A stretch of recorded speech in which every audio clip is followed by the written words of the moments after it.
Hi friends, మీరు చూస్తున్నది English Paradise YouTube channel. నేను మీ వేణు. ఈ వీడియోలో మీరు ఏం నేర్చుకోబోతున్నారంటే లిటరరీ థియరీ అండ్ క్రిటిసిజం. ఇది చాలామందికి అర్థం కాదు, ఎందుకంటే ఇది చాలా టఫ్గా ఉంటుంది.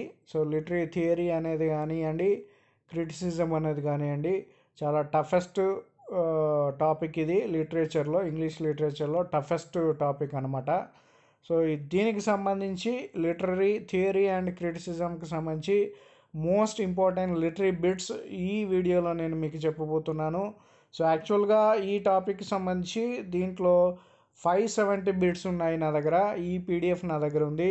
సో ఒకవేళ ఈ పీడిఎఫ్ మీకు కావాలి అనుకుంటే, so literary theory and criticism చదవడం చాలా టఫెస్ట్. దాంట్లో బిట్స్ ప్రిపేర్ చేసుకోవడం కూడా చాలా కష్టంతో కూడుకున్నది. సో కాబట్టి ఇందులో 570 ఇంపార్టెంట్ లిటరీ బిట్స్ ఇందులో ఉండడం జరిగింది. సో ఇది మీరు థియరీ అండ్ క్రిటిసిజం చదవకుండా ఈ 570 బిట్స్ కనుక చదివితే మీరు ఈజీగా ఎగ్జామినేషన్లో, ఎంఏ ఇంగ్లీష్ ఎంట్రన్స్ ఎగ్జామ్లో ఈ టాపిక్కి సంబంధించి అన్ని బిట్స్ కవర్ చేయవచ్చు, టోటల్ టాపిక్ని కవర్ చేయవచ్చు. సో కాబట్టి ఈ పీడిఎఫ్ అయితే ఎవరికైతే కావాలని అనుకుంటున్నారో, సో వాళ్ళు నా ఈమెయిల్ ఐడి ఉంది ఇంగ్లీష్ ప్యారడైజ్ 060@gmail.comకి మెయిల్ చేయండి.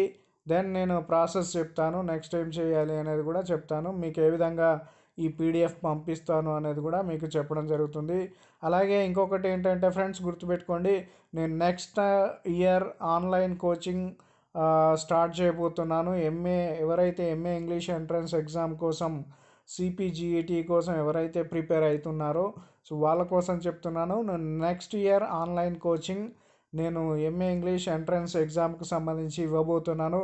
సో కాబట్టి ఫ్రెండ్స్, నెక్స్ట్ ఇయర్ అయితే ఎవరైతే ఉన్నారో సో వాళ్ళకి మీరు ఇన్ఫామ్ చేయవచ్చు. ఎవరైతే ఈ ఇయర్ ఎంట్రన్స్ ఎగ్జామ్ రాస్తున్నారో, నెక్స్ట్ ఇయర్ ఎవరైతే రాయబోతున్నారో వాళ్ళకు చెప్పేయండి. నేను ఆల్రెడీ మెటీరియల్ కూడా రెడీ చేస్తున్నాను. నెక్స్ట్ ఇయర్ ఆన్లైన్ కోచింగ్ నేను చెప్పబోతున్నాను. ఫ్రెండ్స్, ఈ పీడిఎఫ్ ఎవరైతే కావాలని అనుకుంటున్నారో సో వాళ్ళు ఏం చేయండి అంటే ఇంగ్లీష్ ప్యారడైజ్ 060@gmail.comకి మెయిల్ చేయండి. రైట్ ఫ్రెండ్స్, మనం లేట్ చేయకుండా వీడియోలోకి వెళ్ళిపోదాం. So literary theory and criticism, ఇందులో ఫస్ట్ బిట్ చూద్దాం. ఇంపార్టెంట్ బిట్స్ ఇవి, చాలా మోస్ట్ ఇంపార్టెంట్ బిట్స్ ఇవి. Who was the first literary critic who said that art is twice removed from reality? ఏ క్రిటిక్ అన్నాడు? సో లిటరరీ క్రిటిక్ అన్నాడు criticism గురించి, art is twice removed from reality.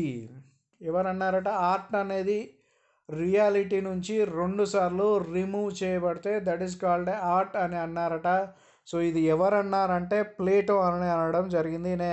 First critic అనమాట, English లిటరేచర్లో ఉన్న first critic Plato అనమాట. So ఈయన అన్నాడు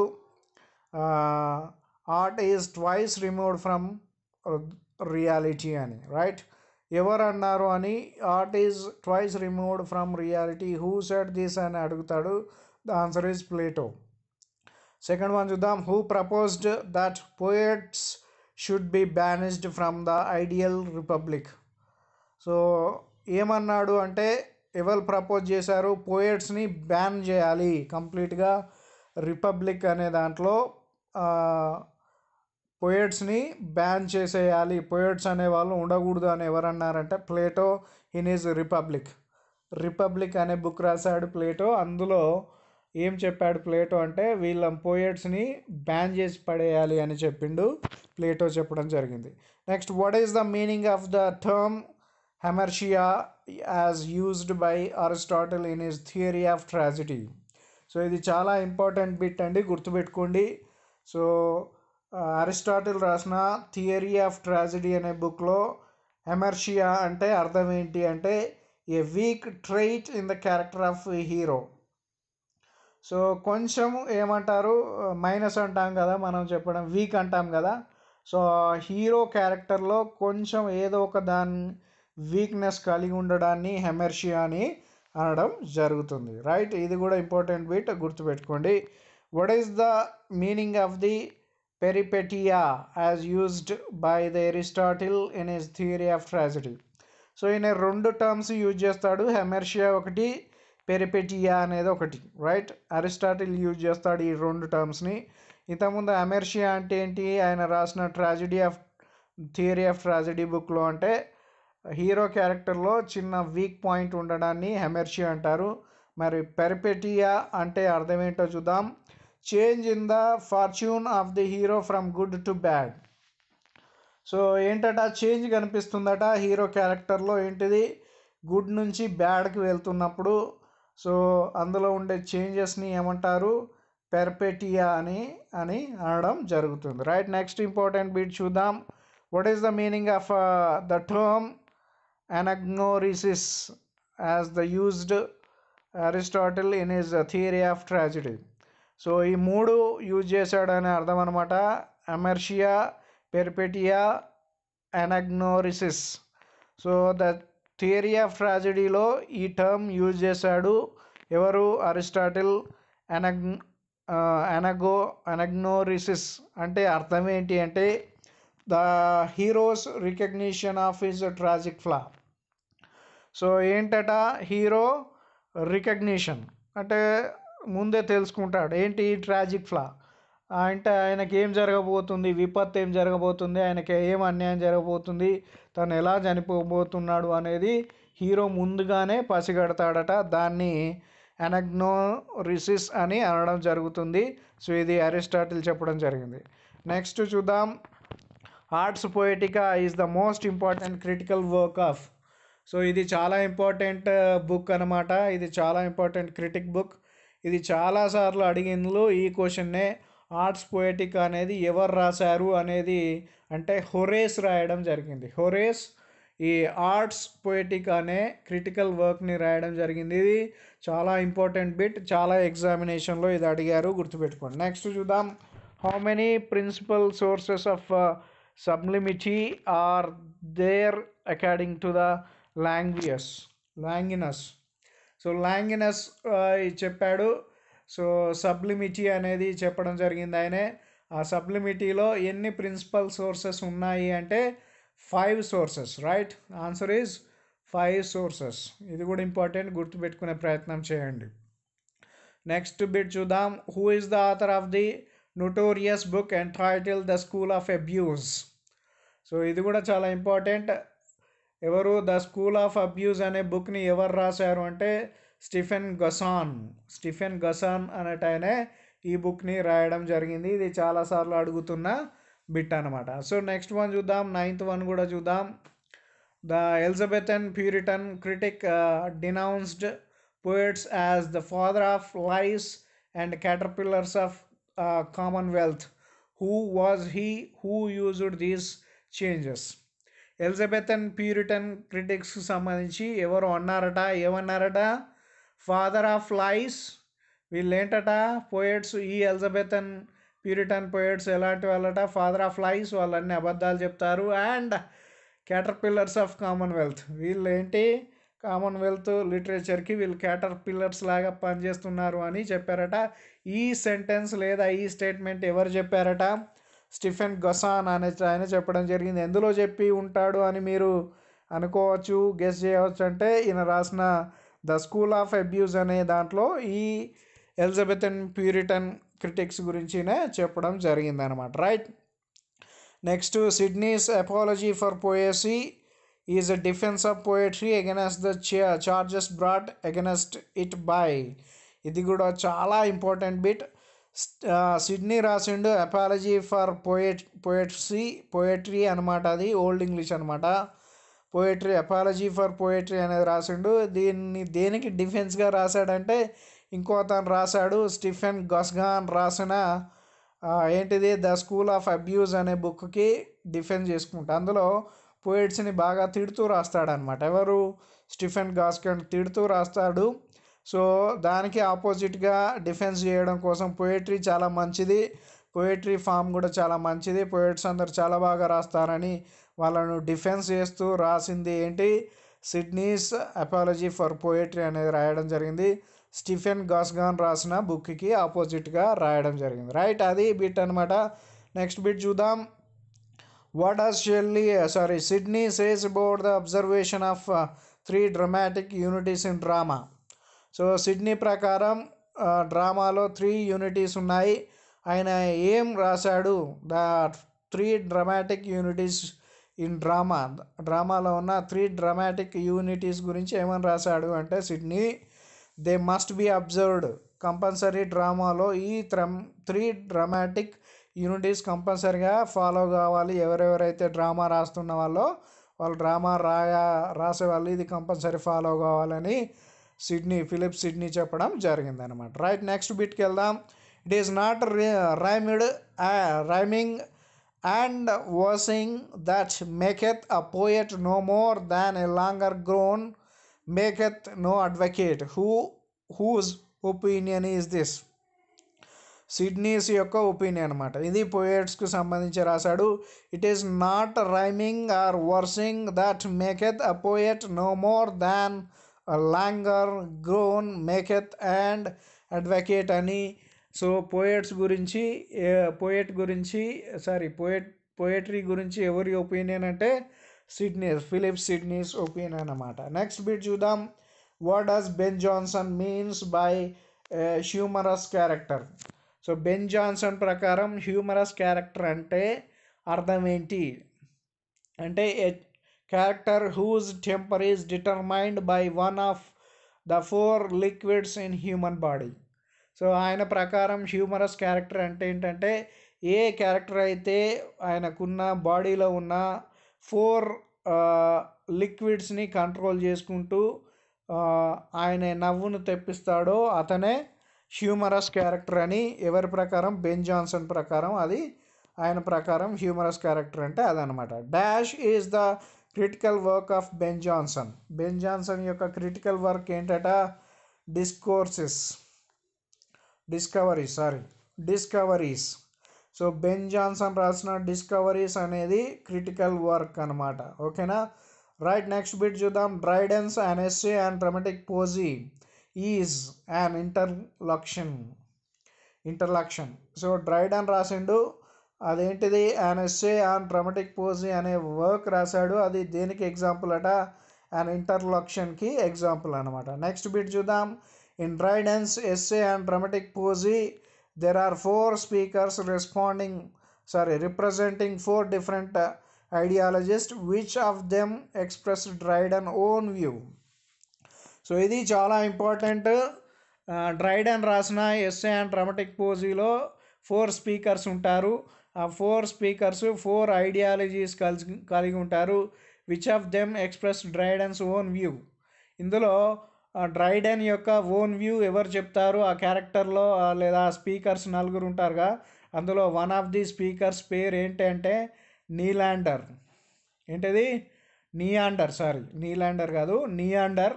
సో నియాండర్ ఈ స్పీకర్ అయితే ఏదైతే వ్యూ చెప్తాడో అది డ్రైడెన్ వ్యూ అన్నమాట. పోయట్రీకి సంబంధించి అది డ్రైడెన్ వ్యూ. సో డ్రైడెన్ పోయట్రీ గురించి ఏం చెప్పదలుచుకున్నాడో 4 స్పీకర్స్లలో నియాండర్ అనే ఒక స్పీకర్ పేరు ఉంది. ఆ స్పీకర్ పోయట్రీ గురించి ఏం చెప్తాడో అదే డ్రైడెన్ చెప్పినట్టు అర్థం అనమాట. సో డ్రైడెన్ యొక్క వ్యూస్ అన్నీ ఈ క్యారెక్టర్ లేదా ఈ స్పీకర్ ద్వారా ఈ వర్క్లో డ్రైడెన్ చెప్తున్నాడు అని దాని యొక్క అర్థం అనమాట. సో నెక్స్ట్ బిట్ చూద్దాం. What has Dryden to say about the observation of 3 classical dramatic unities? So ఇంతకుముందు సిడ్నీ చెప్పాడు కదా డ్రామాటిక్ యూనిటీస్ గురించి క్లాసికల్. సో డ్రైడెన్ కూడా ఏం చెప్తున్నాడంటే చూద్దాం. He does not advocate their restrict observation. So Sidney ఏమో classical dramatic unities compulsory follow కావాలన్నాడు. సో డ్రైడెన్ ఏం చెప్తున్నాడంటే ఈ కంపల్సరీ ఫాలో కావాల్సిన అవసరము లేనే లేదు. వాళ్ళకు డ్రామాస్ ఎవరైతే రాస్తారో వాళ్ళకి ఇంపార్టెంట్ అనిపిస్తే ఆ 3 యూనిటీస్ని ఫాలో కావచ్చు లేదా ఫాలో కావాల్సిన అవసరం లేదని డ్రైడెన్ చెప్పడం జరిగిందనమాట. Next one. Dryden's essay of dramatic poesy is a work of legislative criticism. So ఈయన రాసిన ఎస్సే ఆఫ్ డ్రామాటిక్ పోజీ అనేది దేనికి ఇంపార్టెంట్ ఇస్తుంది, దేనికి ఇంపార్టెంట్ లేదా దేనికి బెస్ట్ ఎగ్జాంపుల్ అంటే లెజిస్లేటివ్ క్రిటిసిజంకి బెస్ట్ ఎగ్జాంపుల్ అనమాట. రైట్, నెక్స్ట్ వన్ చూద్దాం. Who called Dryden the father of English criticism? So ఇక్కడ మీరు గుర్తుపెట్టుకోవచ్చు. Who is the father of English criticism అంటే డ్రైడెన్ అని మీరు చెప్పచ్చు. ఇన్ని ఫాదర్ ఆఫ్ ఇంగ్లీష్ క్రిటిసిజం అని ఎవరు అన్నారు డ్రైడెన్ అంటే డాక్టర్ జాన్సన్ అని అనడం జరిగిందనమాట. సో డాక్టర్ జాన్సన్ ఎవరిని అన్నాడు, the father of English criticism అని డ్రైడెన్ అన్నారు. ఇందులో 3 బీట్స్ ఉన్నాయి.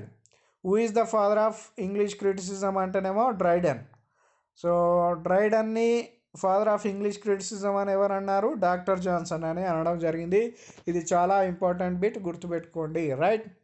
Poetry was generally written in poetic diction by. Poetry అనేది పోయిటిక్ డిక్షన్లో రాస్తారట. ఎవరు రాస్తారట, ద నియో క్లాసికల్ పోయట్స్ రాస్తారు. పోయట్రీని పోయిటిక్ డిక్షన్ వేలో రాసే పోయట్స్ ఎవరు అంటే నియో క్లాసికల్ పోయట్స్ అని అర్థం అనమాట. ఇది కూడా గుర్తుపెట్టుకునే ప్రయత్నము చేయండి. నెక్స్ట్ వన్ చూద్దాం. The tragic comedy which is the product of the English theatre is one of the most monstrous invention that ever entered into poets thoughts. Whose view is this? So tragic comedy అనేది it's a product of English theatre అట. English థియేటర్కి సంబంధించి tragic comedy అనేది ఒక product, one of the monstrous invention. Monstrous అంటే ఏమంటారు, కొంచెం క్రూరమైన అని అర్థం అనమాట. That ever entered into poets thoughts. ఇది బాగా కొంచెం క్రూరంగా ఉండే ఇన్వెన్షన్ అనమాట. అది ఎప్పుడూ పోయట్స్ థాట్స్లోకి రాకూడదు అని ఎవరు చెప్పారట అంటే జోసెఫ్ ఎడిసన్ ట్రాజిక్ కామెడీ గురించి చేసిన కామెంట్ అనమాట. ఇది చెప్పింది జోసెఫ్ ఎడిసన్ చెప్పడం జరిగిందనమాట. నెక్స్ట్ వన్ చూద్దాం. Be Homer's work your study and delight, read them by day and meditate by night. Who gave this advice to the poets? Homer రాసిన works ఎలా ఉంటాయంట, స్టడీ అండ్ డిలైట్. హోమర్ రాసిన works కనుక మనం చదివితే చాలా సంతోషాన్ని పొందుతాం. Read them by day, Homer రాసిన వర్క్స్ అన్నీ పొద్దున చదవాలి. And meditate by night. So దాన్ని ఎప్పుడు గుర్తు చేసుకోవాలి అంటే హోమర్ రాసిన వర్క్స్ని నైట్ గుర్తు చేసుకోవాలి, దానికి సంబంధించిన వర్క్స్ని అని అన్నారు. ఇది ఎవరు ఇచ్చిన అడ్వైస్, పోయట్స్కి ఇచ్చిన అడ్వైస్ అంటే పోప్ ఇది అడ్వైజ్ ఇస్తున్నారు మిగతా పోయట్స్కి అని దాని యొక్క అర్థం అనమాట. Next, who preferred Shakespeare's comedies to his tragedies? Shakespeare రాసిన ట్రాజడీస్ అన్నిటినీ కామెడీస్ అన్నిటినీ ట్రాజడీస్గా ఎవరు తీసుకున్నారు అంటే డాక్టర్ జాన్సన్ తీసుకోవడం జరుగుతుంది అనమాట. నెక్స్ట్ వన్ చూద్దాం. The end of the writing is to instruct. The end of poetry is to instruct by pleasing. Whose view is this? The end of writing is to instruct. So ఎక్కడ end అవుతుంది రచన అనేది? The end of poetry is to instruct by pleasing. So poem కూడా చదివేసరికి ఎండింగ్లో ఏం రావాలి, pleasure రావాలి. మళ్ళీ poem వినాలి, మళ్ళీ పోయం చదవాలి అని ఎప్పుడు అనిపిస్తుందో అప్పుడే ఆ పోయం పర్ఫెక్ట్ పోయం అని ఎవరు చెప్పారట, డాక్టర్ జాన్సన్ చెప్పడం జరిగింది. నెక్స్ట్ బిట్ చూద్దాం. Regarding the observation of 3 classical unities in a play, doctor Johnson view is that. So 3 classical unities, డ్రామాలో ఉన్న 3 classical unities ఉన్నాయిగా, దాని ప్రకారం జాన్సన్ ఏం చెప్తున్నాడంటే only the unity of action should be observed. So ఇందులో ఉన్న ద యూనిటీ ఆఫ్ యాక్షన్ మాత్రమే ఫాలో కావాలి, మిగతా యూనిట్స్ ఫాలో కావాల్సిన అవసరం లేదు అని డాక్టర్ జాన్సన్ చెప్పడం జరిగింది. సో ఒక్కొక్క రకంగా చెప్తున్నారు. ఈ 3 classical unities ఆఫ్ డ్రామా గురించి ఒక్కొక్క రకంగా చెప్తున్నారు. ఇవి గుర్తుపెట్టుకునే ప్రయత్నము చేయండి. These neither is Nar can be any essential difference between the language of prose and metrical composition. Who holds this view? So ఇందులో పెద్దగా డిఫరెన్స్ ఏం ఉండదు. Language of prose and metrical composition is nothing but poetry అనమాట. So పోయట్రీకి use చేసే లాంగ్వేజ్లో, ప్రోజ్కి use చేసే లాంగ్వేజ్లో పెద్దగా డిఫరెన్స్ ఏం ఉండదు అని ఎవరు చెప్పారట, విలియం వర్డ్స్వర్త్ చెప్పడం జరుగుతుంది అనమాట. రైట్. సో అది దాని యొక్క వ్యూ అనమాట. నెక్స్ట్ బిట్ చూద్దాం. I write in meter because I am about to use a language difference from that of prose. So who says this? ఇది చెప్పారు. I write in meter. నేను మీటర్స్లలో రాస్తాను నా వర్క్స్, నా పోయమ్స్ అన్నీ. ఎందుకంటే అది ప్రోజ్తో డిఫరెన్స్ ఉండాలి, ప్రోజ్కి పోయిటరీ మధ్యలో డిఫరెన్స్ ఉండాలి. కాబట్టి నేను పోయమ్స్ అన్నిటినీ ఎందులో రాస్తాను, మీటర్స్లలో రాస్తాను అని ఎవరు చెప్పారట? ఎస్టీ కాలరిడ్జ్ చెప్పడం జరుగుతుంది. ఇది కూడా ఇంపార్టెంట్ బిట్, గుర్తుపెట్టుకునే ప్రయత్నం చేయండి. నెక్స్ట్ చూద్దాం. Who has more elaborately discuss the concept of imagination. So A concept గురించి ఎలాబొరేట్ చేశారు? ఎవరు కాన్సెప్ట్ ఆఫ్ ఇమాజినేషన్ గురించి బాగా ఎలాబొరేట్గా డిస్కస్ చేశారు అంటే ఎస్టీ కాలరిడ్జ్. ఇది కూడా ఇంపార్టెంట్ బిట్, గుర్తుపెట్టుకునే ప్రయత్నం చేయండి. నెక్స్ట్ వన్ చూద్దాం. Who defines poetry as a criticism of life, the conditions fixed for such a critic by the laws of poetic truth and poetic beauty. So ఎవరు పోయిటరీని ఈ విధంగా డిఫైన్ చేశారు అంటే మాథ్యూ ఆర్నాల్డ్ ఈ విధంగా డిఫైన్ చేశాడు పోయిటరీని. ఏంటంటే as a criticism of life, the conditions fixed for such a critic by the laws of poetic truth and poetic beauty. So ఈ విధంగా ఆయన పోయంని డిఫైన్ చేయడం జరిగింది మాథ్యూ ఆర్నాల్డ్. నెక్స్ట్ చూద్దాం. Who says that poets are the unacknowledged legislators of the world. So పోయట్స్ని ఎవరన్నారట? Unacknowledged legislators. So of the వరల్డ్కి సంబంధించిన వీళ్ళు తెలియని వాళ్ళు లెజిస్లేటర్స్. అన్అక్నాలెడ్జ్ అంటే గుర్తింపు లేని, ప్రపంచంలో గుర్తింపు లేని లెజిస్లేటర్స్ ఎవరు అంటే పోయట్స్ అని ఎవరు చెప్పారట? షెల్లీ చెప్పడం జరిగింది, పిబి షెల్లీ చెప్పడం జరిగింది. నెక్స్ట్ వన్ చూద్దాం. Who has divided literature into 2 broad divisions, literature of power and literature of knowledge. So English లిటరేచర్ని లేదా లిటరేచర్ని 2 రకాలుగా విభజించారట. అందులో ఫస్ట్ వన్ ఏంటంట? లిటరేచర్ ఆఫ్ పవర్ ఒకటి, లిటరేచర్ ఆఫ్ నాలెడ్జ్ ఒకటి. సో ఈ విధంగా డివైడ్ చేసిన వాళ్ళు ఎవరంటే థామస్ డి క్వెన్సీ. ఎవరు డివైడ్ చేశారట? థామస్ డి క్వెన్సీ అనేట ఆయనే లిటరేచర్ని ఈ విధంగా డివైడ్ చేయడం జరిగింది 2 టైప్స్గా. నెక్స్ట్ వన్ చూద్దాం. Who gave the concept of arts for arts sake. So ఇది చాలా ఇంపార్టెంట్ బిట్, గుర్తుపెట్టుకోండి. ఆర్ట్స్ ఫర్ ఆర్ట్స్ సేక్ అనే కాన్సెప్ట్ని ఎవరు తీసుకొచ్చారంటే Walter Pater. So arts for arts sake అనేది వాల్టర్ పాటర్ అనే ఆయన ఈ కాన్సెప్ట్ని చెప్పడం జరిగింది. నెక్స్ట్ బిట్ కూడా important. Who gave the concept of art for life's sake. ఇది మాథ్యూ ఆర్నాల్డ్ చెప్పడం జరిగింది ఈ కాన్సెప్ట్ని. ఆర్ట్ ఫర్ లైఫ్స్ సేక్ అనేదేమో మాథ్యూ ఆర్నాల్డ్ చెప్పడం జరిగింది ఈ కాన్సెప్ట్ని. ఆర్ట్ ఫర్ ఆర్ట్స్ సేక్ అనేదేమో వాల్టర్ పాటర్ అనేట ఆయన ఈ కాన్సెప్ట్ చెప్పడం జరిగింది. ఈ 2 బిట్స్ చాలా ఇంపార్టెంట్. నెక్స్ట్ వన్ చూద్దాం. Who said for arts sake alone I would not face the toil of writing a single sentence. For arts sake alone, arts sake కోసం నేను ఏం చేస్తున్నాను, ఎలోన్గా ఏం చెప్తున్నానంటే I would not face the toil of writing in a single sentence. ఇంతకుముందు మనోళ్ళు చెప్పారు కదా కాన్సెప్ట్లు, art for arts sake, art for life sake. So నేను ఈ విధంగా సింగిల్ సెంటెన్స్లో ఆర్ట్ గురించి చెప్పలేను, సో దానికి చాలా గట్స్ ఉండాలి అని ఎవరు అన్నారంటే George Bernard Shah, GB Shah అని కూడా అంటారు ఇన్నే షార్ట్కట్లో. ఇది జార్జ్ బెర్నార్డ్ షా చెప్పడం జరిగింది. ఇది కూడా చాలా ఇంపార్టెంట్ బిట్ అనమాట. నెక్స్ట్ చూద్దాం. In whose opinion poetry is the most highly organized form of intellectual activity. So ఎవరి ఉద్దేశంలో పోయిటరీ అనేది చాలా హైలీ ఆర్గనైజ్డ్ ఫామ్ అట. ఇంటలెక్చువల్ వాళ్ళు మాత్రమే, అంటే తెలివి ఉన్న వాళ్ళు మాత్రమే చేయగలిగిన వర్క్ అట అది అని ఎవరు చెప్పారట? టిఎస్ ఈలియట్ చెప్పడం జరిగిందనమాట. సో ఇది కూడా ఇంపార్టెంట్ బిట్. సో ఇందులో చాలా ఇంపార్టెంట్ బిట్స్ ఉన్నాయి మీ ఎగ్జామినేషన్లో అడిగేటి, సో గుర్తుపెట్టుకోండి. What is the common amongst these 3 critical expressions?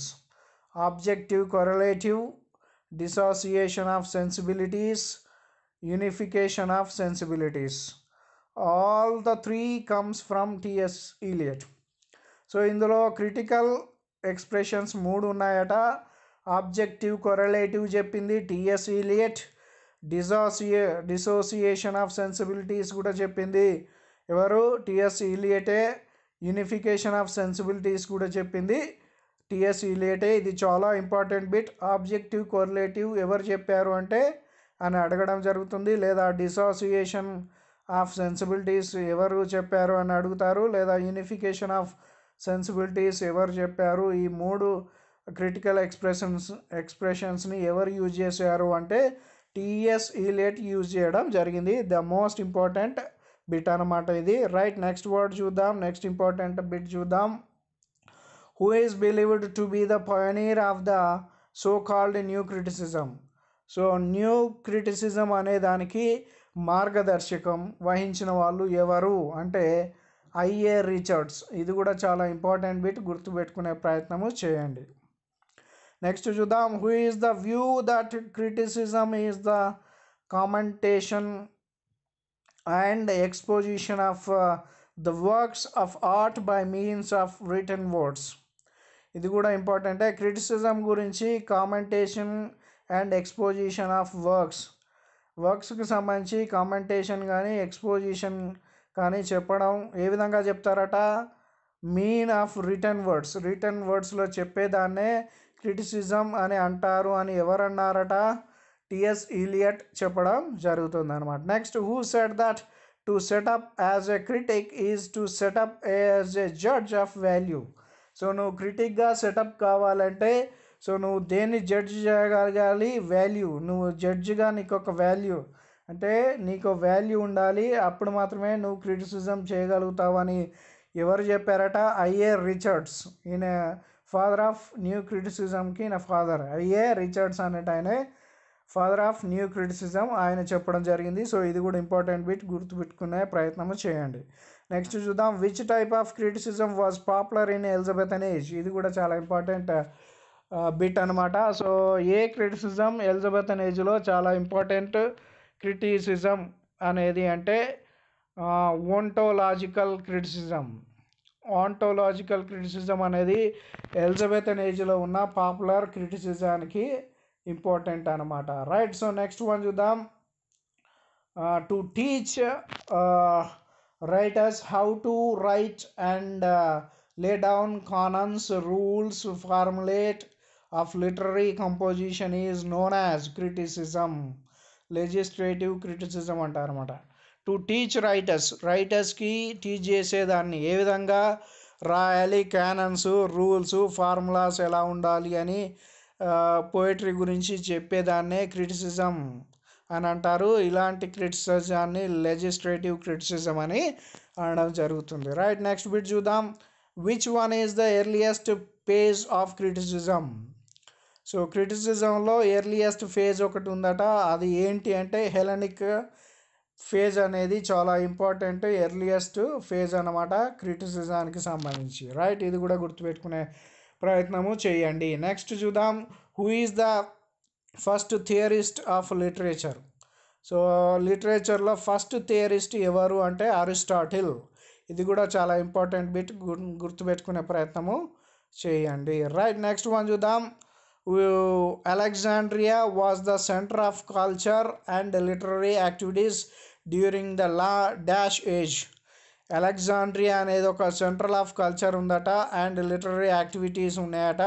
ఇది ఏ ఏజ్లో ఈ అలెగ్జాండ్రియా అనేది ఉందట అంటే హెలెనిస్టిక్ అనే ఏజ్లో. నేను ఏజ్ చెప్పాను ఇంతకుముందు. So earliest phase of criticism ఏంటి, హెలెనిక్. సో ఈ హెలెనిక్ ఏజ్లో అలెగ్జాండ్రియా అనేది so culture and literary activity ఉండేదట. సో హెలెనిక్ ఏజ్లో అలెగ్జాండ్రియా అనేది. రైట్, సో నెక్స్ట్ బిట్ చూద్దాం. To which phase of criticism Aristotle and Plato belongs to.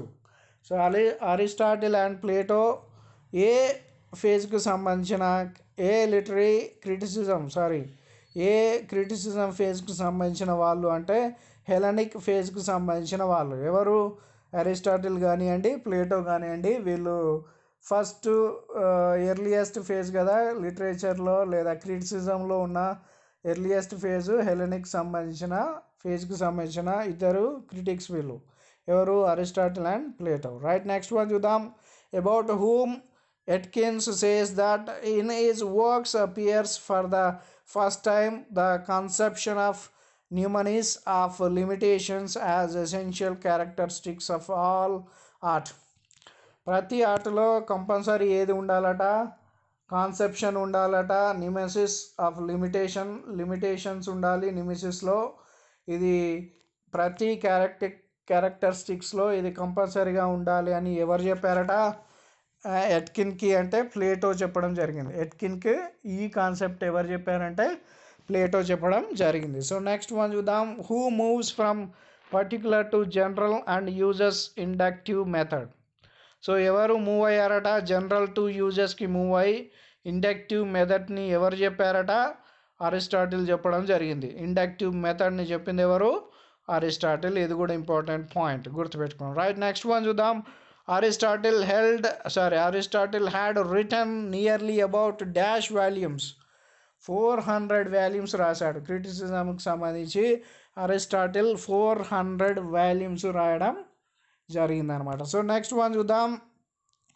Who said that in Poetics the theory of tragedy is worked out with such insight and comprehension that it becomes the type of theory of literature.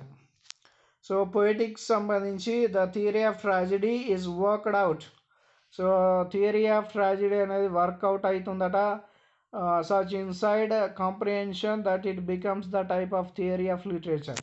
So ఈ theory of tragedy అనేది theory of లిటరేచర్లో ఒక టైప్గా మారుతుంది.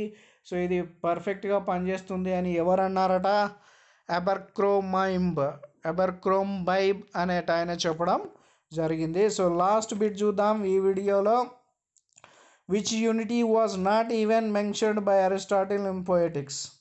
So Poetics అనేది Aristotle రాశాడు. ఆ పొయిటిక్స్ అనే వర్క్లో ఏ యూనిట్ గురించి ఆయన చెప్పలేదు అంటే యూనిటీ ఆఫ్ ప్లేస్ గురించి ఎక్కడ అరిస్టాటిల్ ఈ పొయిటిక్స్ అనే బుక్లో యూనిటీ ఆఫ్ ప్లేస్ గురించి ఎక్కడ ఆయన చెప్పలేదు. సో ఇది ఫ్రెండ్స్ లిటరరీ థియరీ అండ్ క్రిటిసిజంకు సంబంధించిన మోస్ట్ ఇంపార్టెంట్ బిట్స్. 50 బిట్స్ చెప్పాను. సో ఇందులో 570 బిట్స్ ఉన్నాయి. సో ఈ పీడిఎఫ్ ఎవరికైతే కావాలని అనుకుంటున్నారో సో వాళ్ళు ఇంగ్లీష్ ప్యారడైజ్ 060@gmail.comకి మెయిల్ చేయండి.